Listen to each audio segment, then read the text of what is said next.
Bonjour, je m'appelle Emma.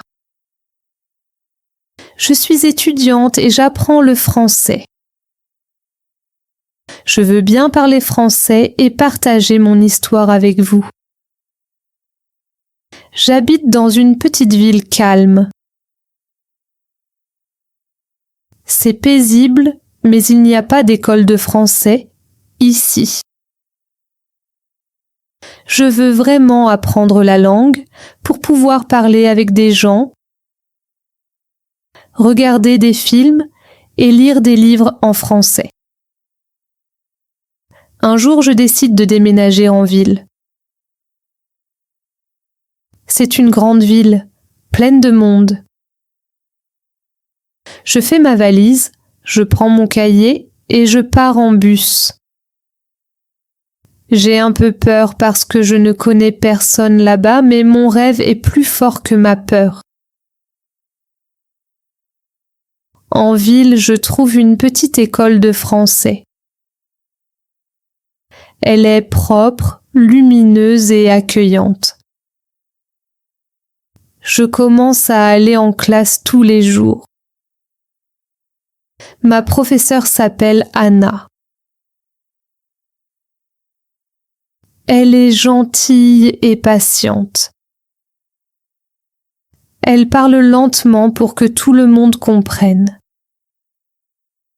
Il y a des étudiants de plusieurs pays et nous voulons tous apprendre le français. Nous nous aidons, nous parlons un peu français et nous rions beaucoup. Anna dit toujours « Parlez français tous les jours ». Ne vous inquiétez pas pour les erreurs. Le français, c'est pour les gens, pas seulement pour les livres. Nous jouons à des jeux, racontons de petites histoires et écoutons des chansons en français. Nous n'utilisons pas de gros livres de grammaire. Nous parlons et apprenons naturellement. Jour après jour, je commence à comprendre plus. Je peux dire des phrases plus longues et je me sens plus confiante. Je me fais de nouveaux amis. Je n'ai plus peur. La ville m'aide. L'école m'aide. Ma professeure m'aide. Et je m'aide moi-même. Je parle, j'écoute, je souris et je grandis.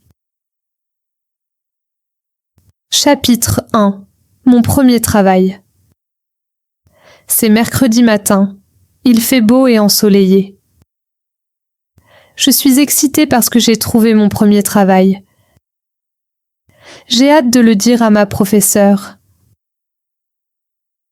À l'école, j'arrive tôt et je dis « J'ai trouvé un travail ?» Elle sourit et demande « C'est super. Quel genre de travail ?»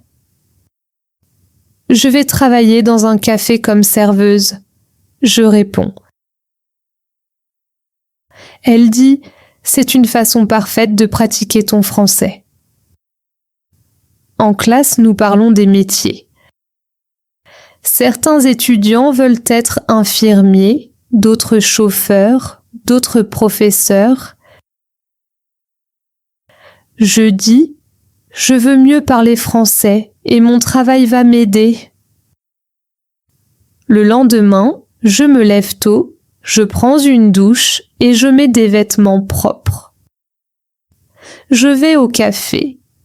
Il est petit mais confortable. Les gens mangent et boivent du café. La gérante me dit « Bienvenue, je suis Lisa. » Je réponds « Bonjour, je m'appelle Emma. Enchantée. » Elle m'apprend à prendre les commandes et à nettoyer les tables. Au début, je suis un peu lente, mais j'essaie de faire de mon mieux. Un homme entre et dit « Je voudrais un café et un sandwich. » J'écris et je répète « un café, un sandwich. Merci ». Certaines personnes parlent vite et je ne comprends pas tout. Mais je souris et je dis « Pouvez-vous répéter, s'il vous plaît ?» Ils sont gentils et parlent plus lentement. J'apprends de nouveaux mots comme plateau, serviette, addition et monnaie. Je les utilise souvent, donc je les retiens facilement. Quand le travail se termine, je suis fatiguée mais fière. J'ai parlé français toute la journée. Le soir, je révise les nouveaux mots et je souris. Je suis heureuse, car j'apprends dans la vraie vie, pas seulement avec les livres. Chaque jour, je parle, j'écoute et j'apprends un peu plus. Ma professeure dit « Tu progresses vite ». Ça me rend fière. Apprendre le français n'est pas facile, mais si tu pratiques un peu chaque jour, ça devient simple et amusant. Chapitre 2. Mon premier jour à parler avec les clients. J'apprends le français parce que je l'utilise et j'aime ça. Si toi aussi tu veux apprendre le français, n'aie pas peur. Parle, lis, écoute, utilise le français tous les jours. C'est comme ça que l'apprentissage devient réel. C'est jeudi, mon deuxième jour de travail. Aujourd'hui est spécial car je vais parler avec plus de clients. Je veux parler clairement pour que les gens me comprennent.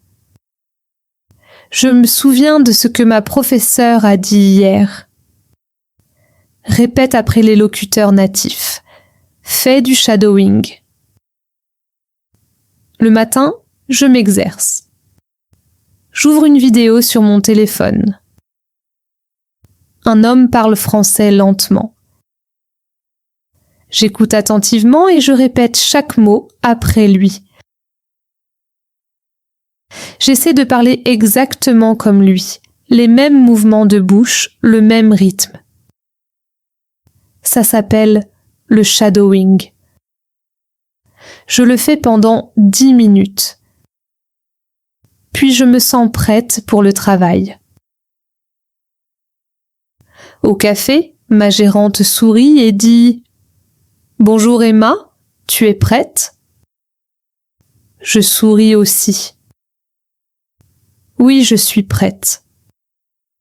Je prends le menu et je relis les mots. Sandwich, café, thé, gâteau, jus, salade. Je dis chaque mot lentement et clairement. Je veux que ma prononciation soit naturelle. La première cliente arrive, une femme. Elle dit « Bonjour ». Je souris. « Bonjour, je peux vous aider ?» Elle répond « Oui, je voudrais un thé et un morceau de gâteau. » Je répète « Un thé et un morceau de gâteau. Merci. » Elle sourit. Elle me comprend. Je me sens fière. Ma prononciation est meilleure aujourd'hui. Je parle plus lentement et je ne suis plus timide. Je me souviens des mots de ma professeure. Parle, ne t'inquiète pas. Utilise le français chaque jour. D'autres clients arrivent. Certains parlent vite et je ne comprends pas tout. Je demande « Vous pouvez répéter, s'il vous plaît ? Plus lentement ?» Ils sont gentils et répètent. Petit à petit, je comprends plus. J'écoute aussi mes collègues. Un employé, Luis, vient d'Espagne. Il parle bien français. J'écoute attentivement comment il prononce chaque mot. Il dit « Voilà votre café ». Plus tard, quand je sers un client, je répète la même phrase. Ça m'aide à apprendre plus vite. Pendant la pause, je m'assois avec un autre collègue, Marco, qui vient d'Italie. Nous parlons en français. Il dit « Ton français, c'était bon ». Je souris. « Merci, je pratique tous les jours ». Il demande « Comment tu pratiques ?» Je lui parle du shadowing. Il dit « Ça a l'air intéressant, je vais essayer aussi ». Après le travail, je rentre chez moi fatiguée mais heureuse. J'ai beaucoup parlé français aujourd'hui. Je répète encore les nouveaux mots « café »,« sandwich »,« jus » devant le miroir. Je bouge ma bouche comme dans la vidéo. Je veux que ma prononciation devienne de mieux en mieux. Le lendemain, vendredi, je vais à l'école. Notre professeur demande « Est-ce que quelqu'un a essayé le shadowing ?» Je lève la main. Oui, moi. J'ai regardé une vidéo et j'ai répété avant le travail. Elle sourit. Très bien, Emma. Est-ce que ça t'a aidé ? Oui, je dis. Je me sens plus confiante maintenant. Les autres étudiants veulent essayer aussi. La professeure met une courte vidéo et nous répétons tous ensemble après la voix. La voix dit « D'où viens-tu » Nous disons tous « D'où viens-tu » La voix dit « Je viens du Mexique ». Nous répétons « Je viens du Mexique ». Nous rions. C'est amusant et facile. La professeure dit « Faites du shadowing à la maison, 10 minutes par jour. Écoutez quelque chose que vous aimez, une vidéo, un podcast ou une chanson. Votre bouche apprendra les nouveaux sons. Après la classe, je vais à l'entraînement de football. Je parle français avec les autres joueurs. Nous parlons des matchs, de la nourriture et de l'école. J'apprends de nouveaux mots à chaque fois. Le soir, j'écoute une petite histoire en français. Je répète après le narrateur. Je ne m'inquiète pas des erreurs, j'essaie simplement. Plus je parle, plus j'apprends. Mon français s'améliore chaque jour un peu plus. Si toi aussi tu veux progresser, écoute, répète et parle. N'aie pas honte. Utilise simplement le français tous les jours. Chapitre 3. Ma pratique de conversation avec un ami. C'est vendredi matin. Je vais encore à l'école, heureuse et prête. Aujourd'hui, je veux essayer une nouvelle technique appelée penser à voix haute. Je veux parler plus et devenir plus fluide en français. En classe, notre professeure parle encore de la conversation. Elle dit « Pour bien parler français, il faut parler beaucoup. Plus tu parles, mieux tu deviens. » Puis elle sourit et ajoute « Aujourd'hui, nous allons apprendre une méthode facile pour pratiquer la parole. » Un étudiant lève la main et demande « Mais que pouvons-nous faire quand nous rentrons à la maison ? Nous ne vivrons pas toujours dans un pays francophone. Avec qui pouvons-nous parler ? La professeure hoche la tête. Bonne question, dit-elle. Même quand vous rentrez chez vous, vous pouvez toujours pratiquer. Vous n'avez pas besoin d'un locuteur natif à chaque fois. Elle écrit 3 idées au tableau.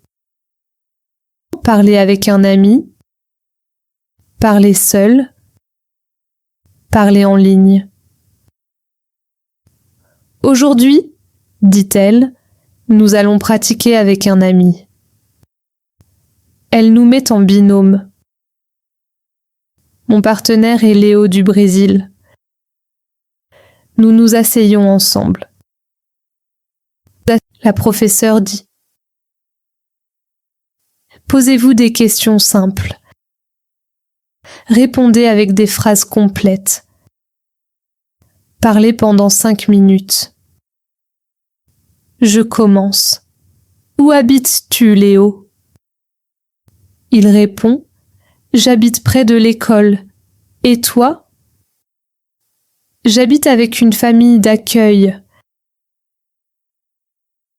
Ils sont très gentils, je dis. Nous continuons à parler et à poser d'autres questions.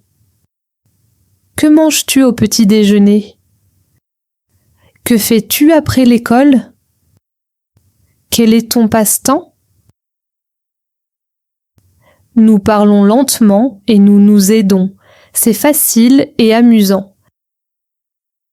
La professeure marche entre les tables et écoute. Parfois, elle nous aide avec des mots ou de petites erreurs. Après 10 minutes, nous arrêtons. Elle sourit et dit « Bravo, vous venez d'avoir une vraie conversation. Vous pouvez faire ça tous les jours. » Puis elle nous donne une petite feuille avec des sujets. La famille, la nourriture, le week-end, les voyages, le travail, la maison. Maintenant, choisissez un sujet, dit-elle.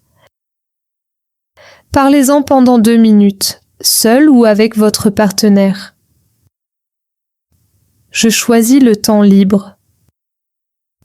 Dans mon temps libre, je joue au football. Je regarde des films français. Je vais dans des cafés. J'écoute des chansons françaises. Mes phrases sont courtes, mais je continue à parler. Léo parle de la nourriture. Il dit « J'aime cuisiner. J'adore la cuisine brésilienne. » Je le comprends clairement.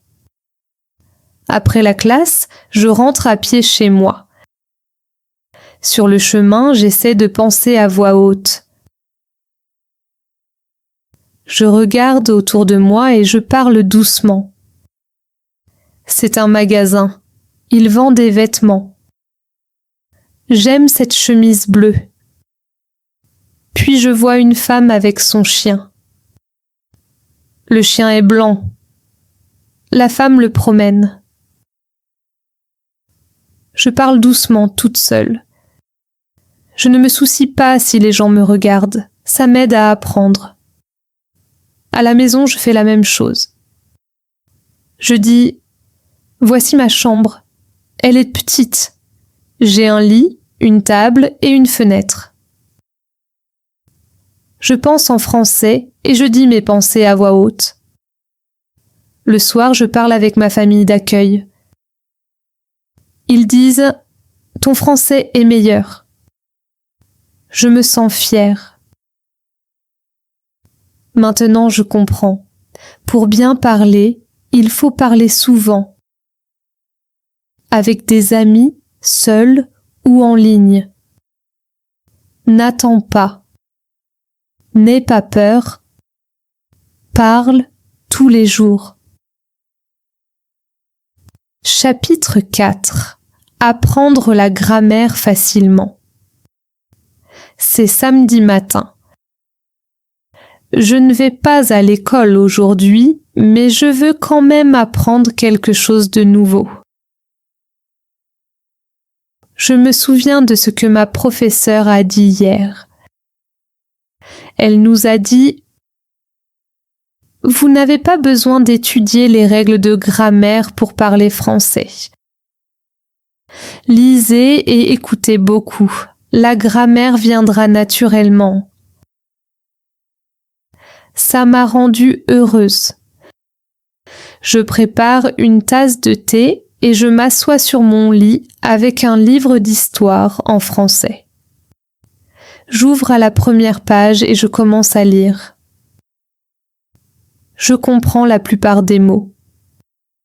Certaines phrases sont nouvelles, mais je ne m'arrête pas. Je relis la page encore une fois. Puis je la lis à voix haute. J'essaie d'avoir la même voix et le même rythme que dans ma tête. En lisant, je commence à remarquer de petites choses.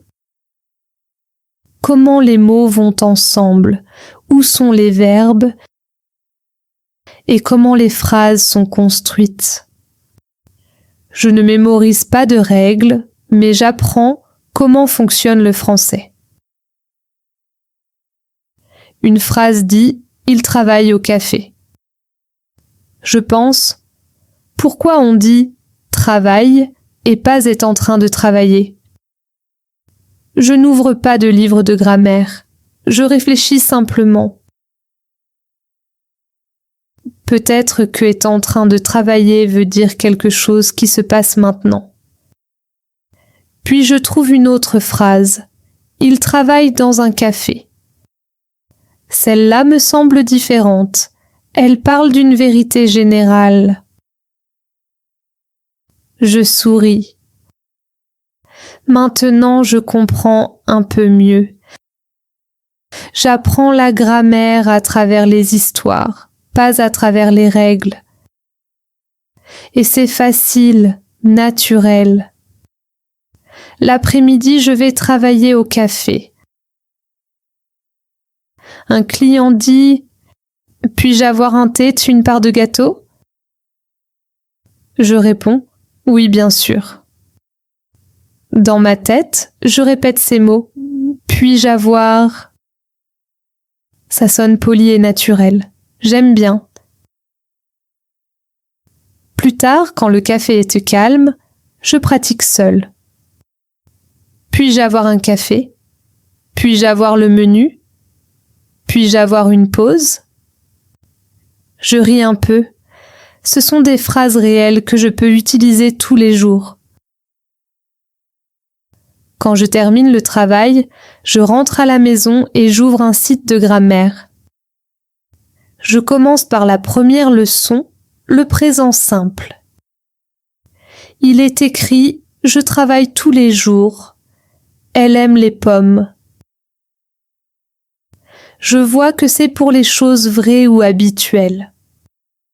Ensuite, je lis le présent continu. Je suis en train de manger.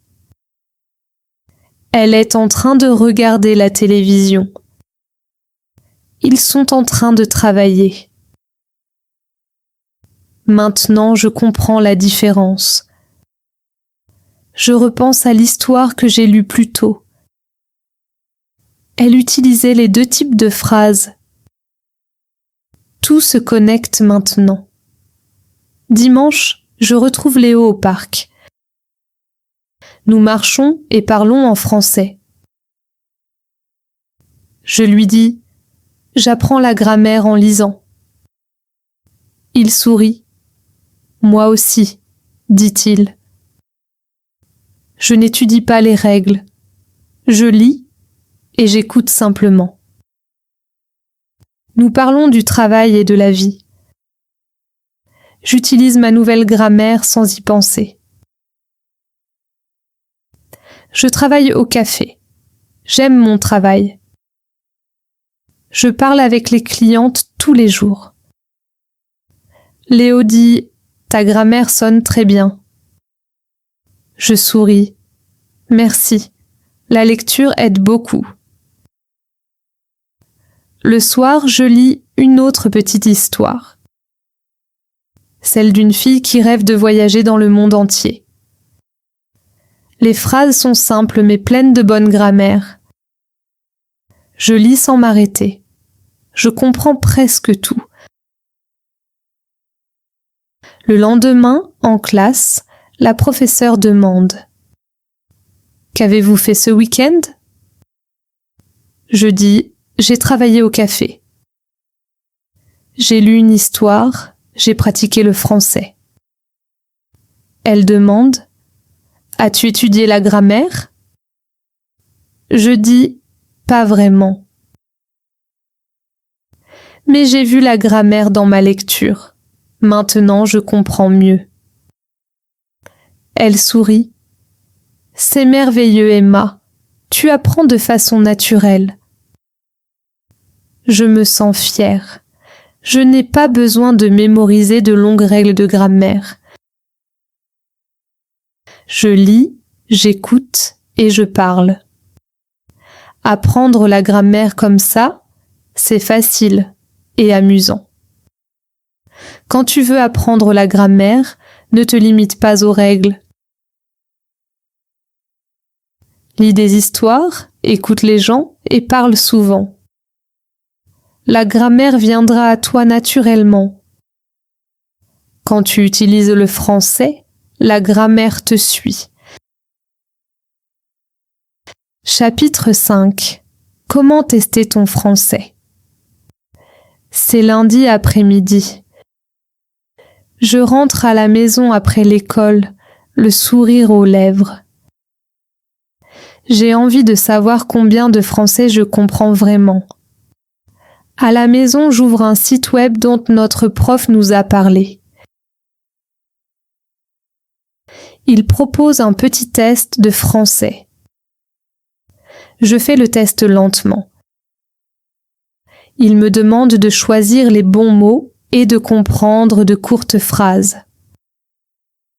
Après 10 minutes, je vois mon résultat, 2100 mots. Le site dit que je suis au niveau 3. Je souris. Je ne connaissais pas mon niveau avant. Maintenant, oui. Mon français était meilleur que je ne le pensais. J'appelle Léo pour lui parler du site. Il dit « C'est super. Je veux l'essayer aussi. » Quelques minutes plus tard, il me rappelle. « Je connais 1900 mots, » il dit. « Presque le niveau 3. » Je ris. « C'est très bien, Léo. Tu vas y arriver bientôt. » Le lendemain, en classe, la prof demande « Combien d'entre vous ont essayé le test hier ?» Presque tout le monde lève la main. Elle sourit. « Très bien. Maintenant, vous savez où vous en êtes dans votre apprentissage. Cela vous aide à progresser plus vite. » Un élève demande « Est-ce qu'on peut refaire le test la semaine prochaine ?» La prof secoue la tête.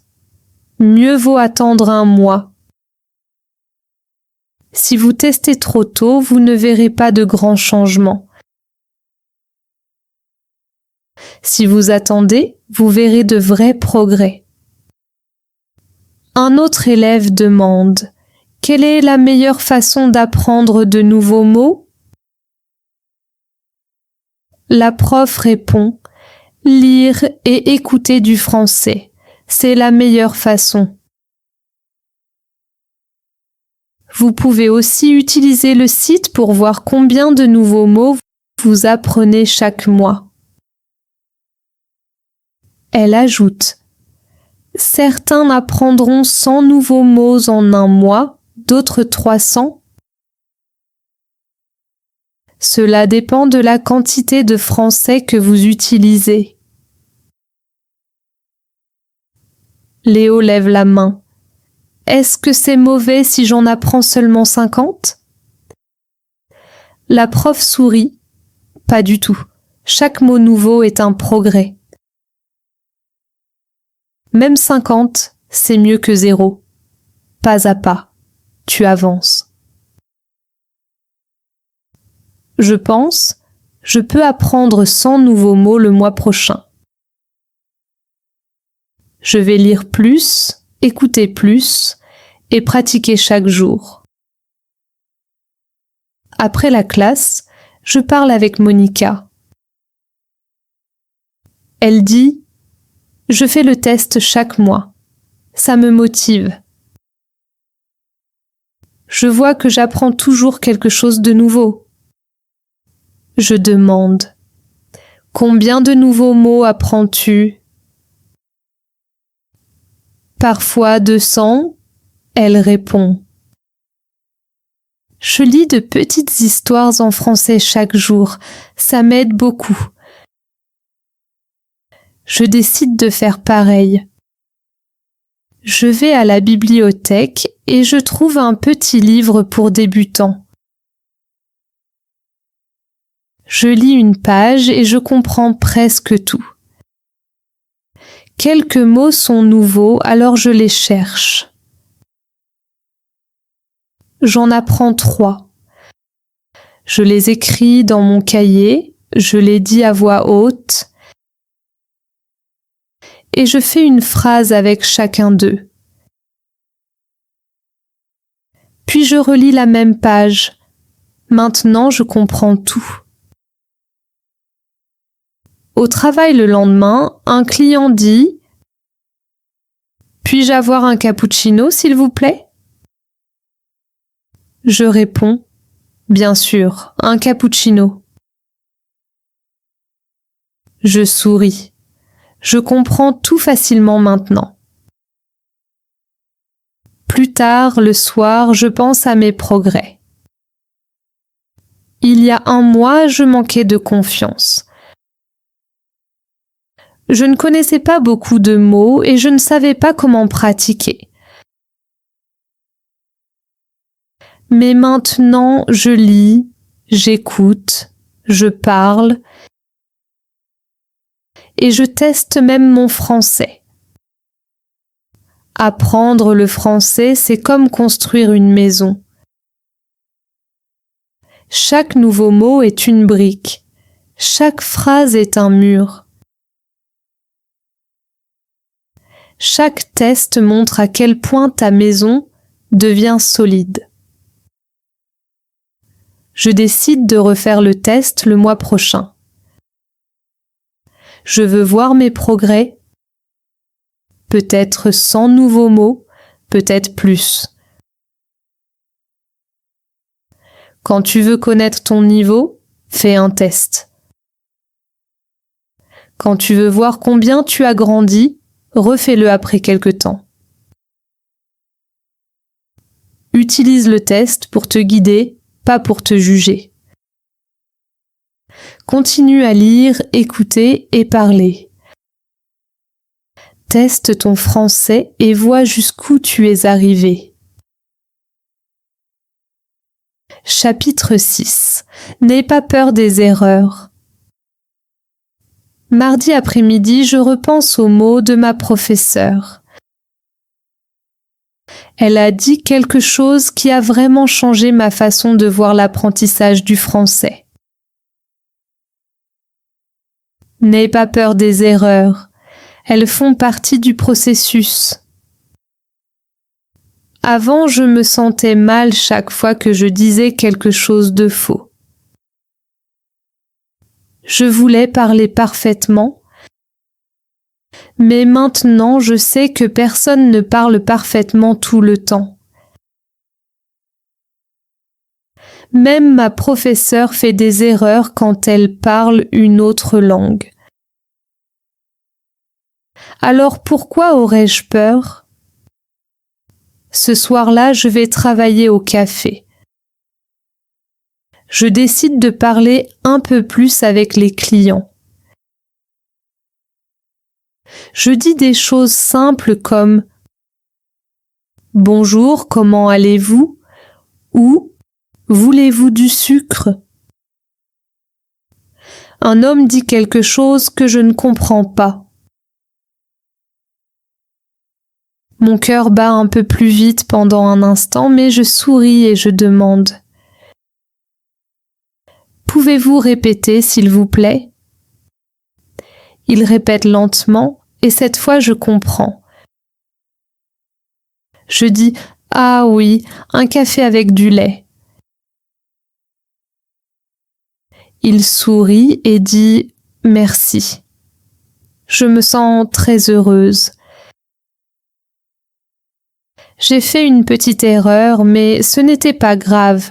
Nous nous sommes compris.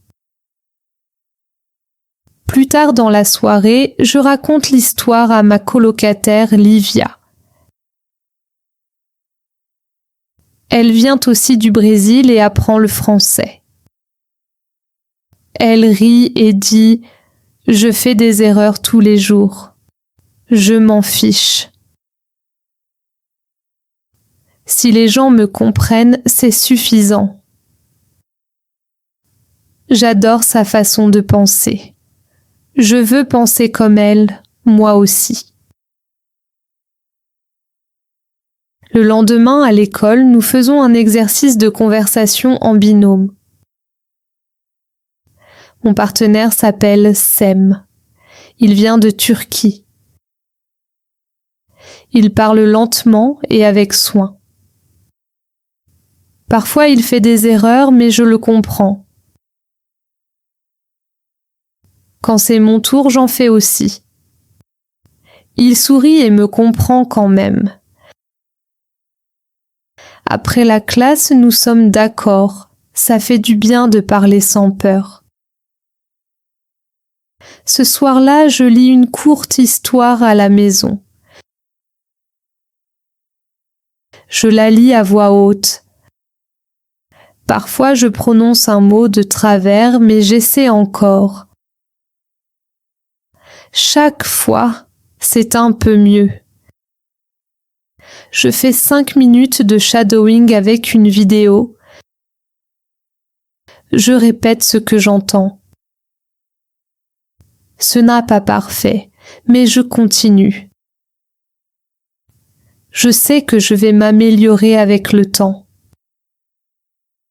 Ma prof a dit un jour, « Quand nous étions enfants, nous ne pensions pas aux erreurs, nous parlions simplement. »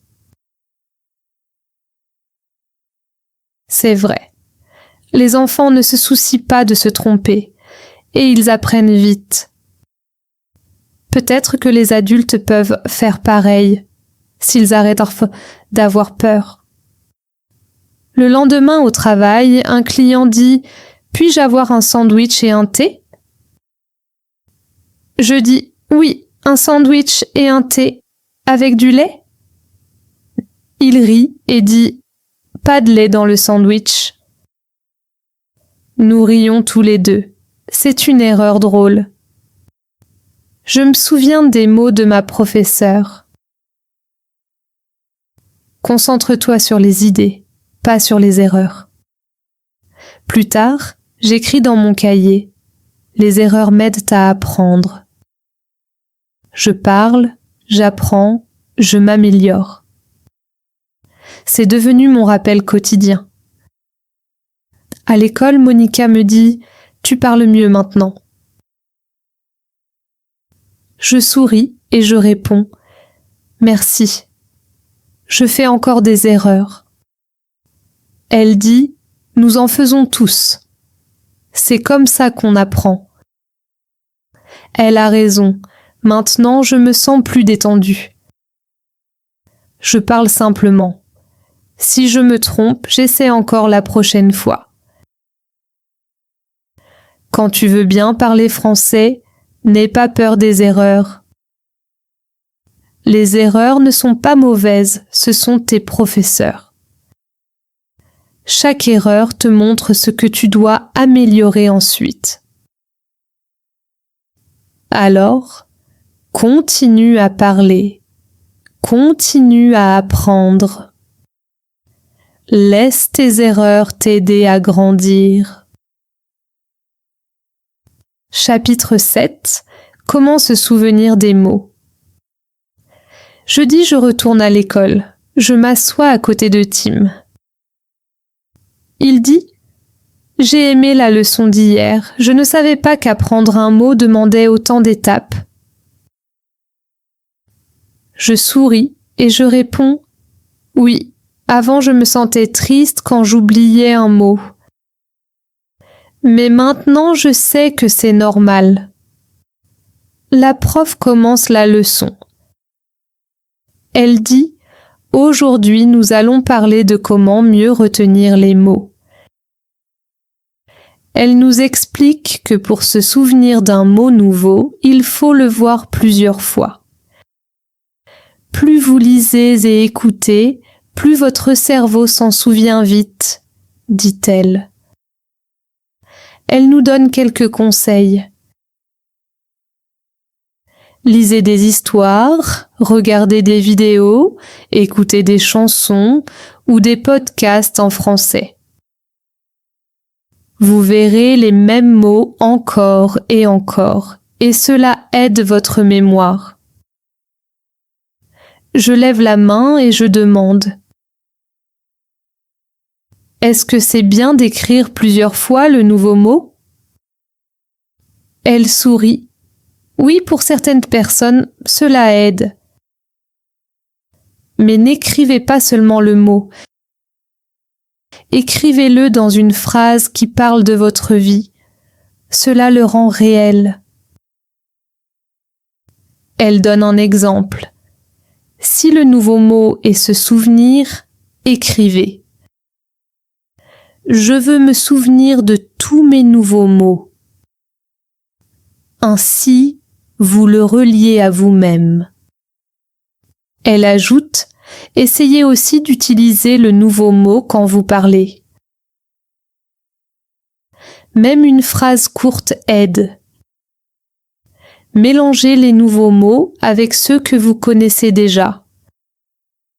Par exemple, ce café est délicieux. C'est comme ça que le mot devient une partie de votre vie. Après la classe, je rentre chez moi et je passe devant un petit café. Il y a une pancarte qui dit « Essayez nos gâteaux délicieux ». Je souris. Je viens juste d'apprendre ce mot en classe. Maintenant, je le vois dans la vraie vie. Le soir, je révise 3 nouveaux mots de ma lecture. Je vérifie leur signification et je fais une phrase pour chacun. Je les dis à voix haute. Je ne me dépêche pas. Je veux apprendre lentement mais profondément. Je me souviens des mots de ma professeure. Ne t'inquiète pas si tu oublies. Quand tu reverras le mot, tu t'en souviendras plus vite. Plus tard, je fais une courte vidéo de shadowing. J'entends le mot se dépêcher.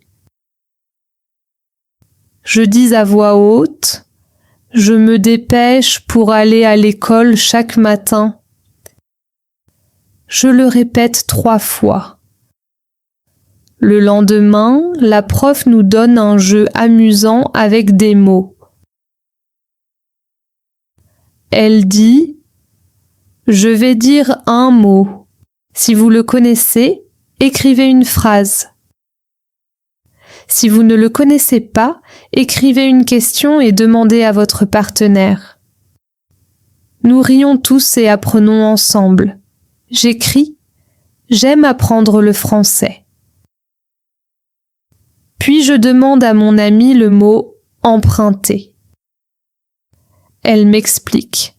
Cela veut dire prendre quelque chose pour un court moment. Comme « Est-ce que je peux emprunter ton stylo ?» Je l'écris. Maintenant, c'est facile à retenir.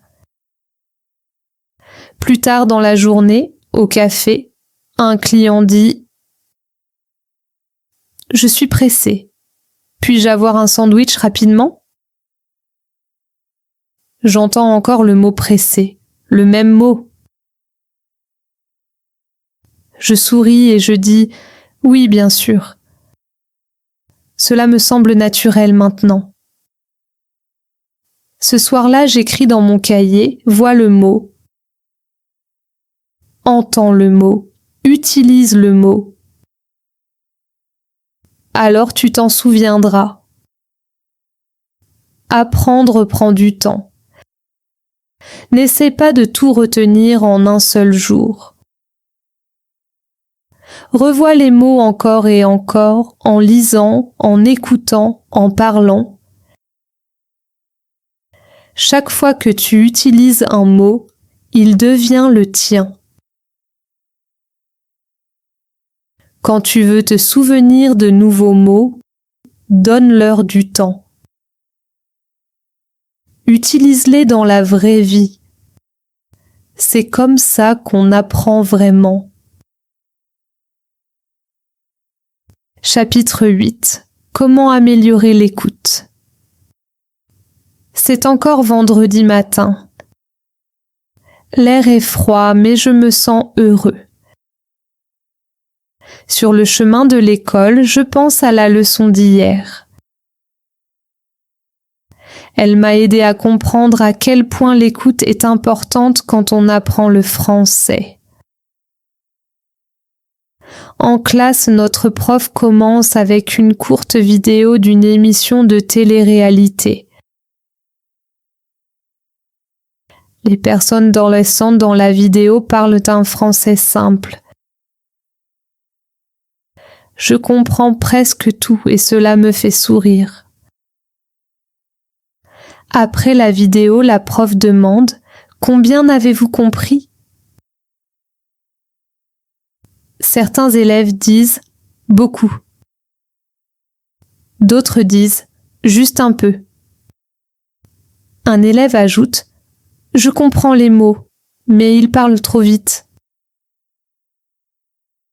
La prof hoche la tête et dit « C'est normal, il faut juste plus de pratique. » Puis elle écrit 3 mots au tableau. Écouter, comprendre, parler. Elle dit « Ces 3 vont toujours ensemble. Quand tu écoutes plus, tu comprends plus. Et quand tu comprends plus, tu parles mieux. » Ensuite, elle nous raconte l'histoire d'un de ses anciens élèves, Marco, du Brésil. Quand Marco est arrivé, il parlait à peine français. Il ne comprenait pas grand-chose et il était trop timide pour parler. Mais il aimait la musique. Alors il a commencé à écouter des chansons françaises tous les jours.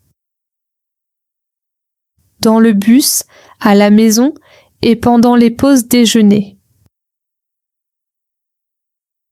Au début, il comprenait très peu, mais il n'a pas abandonné.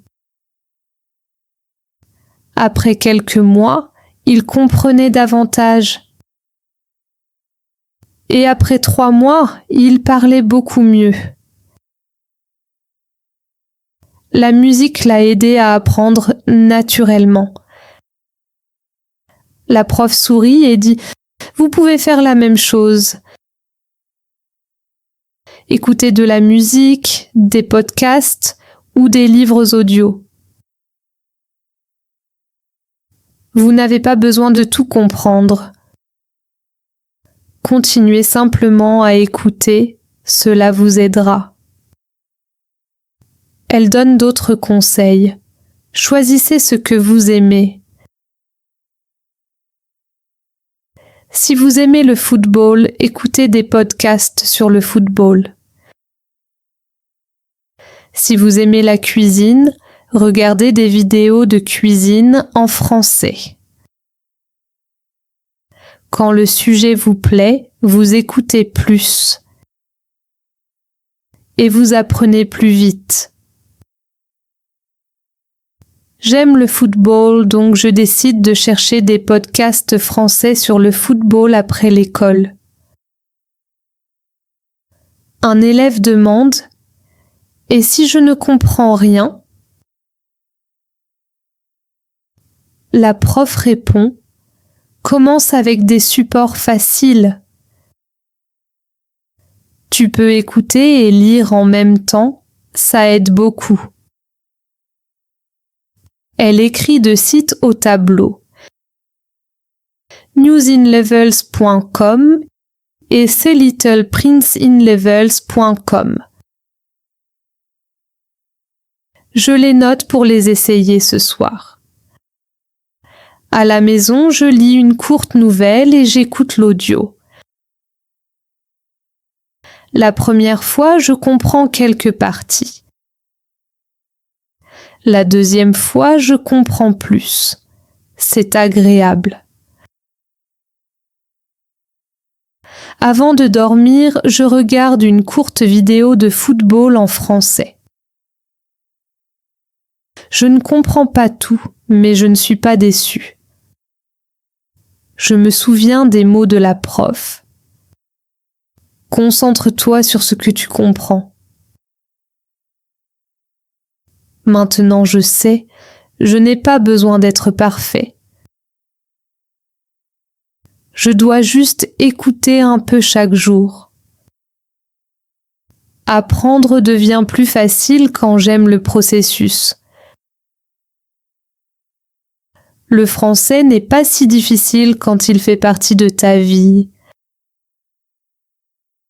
Alors je vais continuer à écouter